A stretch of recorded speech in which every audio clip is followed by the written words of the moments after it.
Hello, ఇప్పుడు నేను బియ్యం పిండితోటి మురుకులు ప్రిపేర్ చేస్తున్నాను.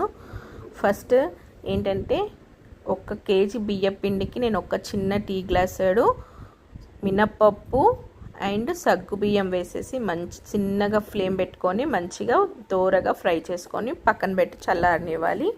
ఇప్పుడు బౌల్లోకి 1 కేజీ బియ్యం పిండి తీసుకున్నాను. దాంట్లోకి 1 పిరికెడు వాము, 1 పిరికెడు నువ్వులు ఎంత ఎక్కువ వేసుకుంటే అంత మంచిగా ఉంటుంది.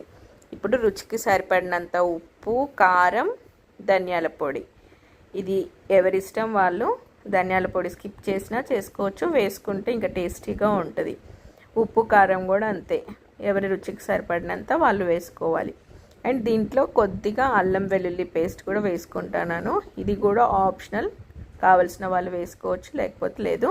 ఇప్పుడు ఆల్రెడీ మనము సగ్గుబియ్యమును మినప్పప్పు వేయించుకొని చల్లారి పెట్టుకున్నాం కదా, అది మిక్సీలో మెత్తగా పౌడర్ చేసేసుకొని ఇంక ఇప్పుడు మనము బియ్య పిండిలో వేసేసి మంచిగా ఆ పొడిదంతా కలిపేసుకోవాలి. పొడి పొడిగా ఉన్నాయన్నీ కలిపేసుకొని ఇప్పుడు ప్యాన్లో నూనె తీసుకొని చాలా వేడిగా నూనె అయ్యేంత వరకు చేసి ఒక 3 గంటలు వేసేసుకొని మంచిగా అది వేడి మీద ఉండగానే మనం దానికి పిండికి అంతా వేడి నూనె పట్టేటట్టు కలిపేసుకోవాలి. ఇలా చేసుకుంటే ఏంటంటే మురుకులు గుల్లగా క్రిస్పీగా వస్తాయి.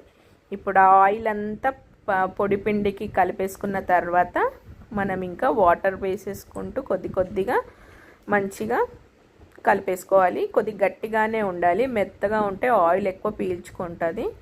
సో మనం పిండిని మరీ లూజ్గా కాకుండా మరీ గట్టిగా కాకుండా మనకు కావలసిన విధంగా వాటర్ తోటి తడిపేసుకొని పక్కన పెట్టుకున్న తర్వాత ఇప్పుడు మురుకుల గొట్టం ఉంటుంది కదా, దాంట్లో తీసేసుకొని ఇలా జాలి గంటల్లో బ్యాక్ సైడ్ ఫ్లిప్ చేసేసుకొని వేసేసుకోవడమే. ఆయిల్ కాచిన తర్వాత ఇంకా ఒక్కొక్కటి వేసేసుకోవడమే, అంతే. సింపుల్గా ఈజీగా ఇంట్లో చేసుకునే విధంగా, ఎవరి మీద డిపెండ్ అవ్వకుండా మనం మంచిగా చేసేసుకుంటే హెల్దీకి హెల్దీ, యమ్మీకి యమ్మీ, టేస్ట్ వైజ్ బాగుంటుంది. ఇలా ట్రై చేసేసుకోండి ఇంట్లో. ఎప్పుడు తినాలనిపిస్తే అప్పుడు 1 కేజీ చేసుకున్నా సరిపోతుంది.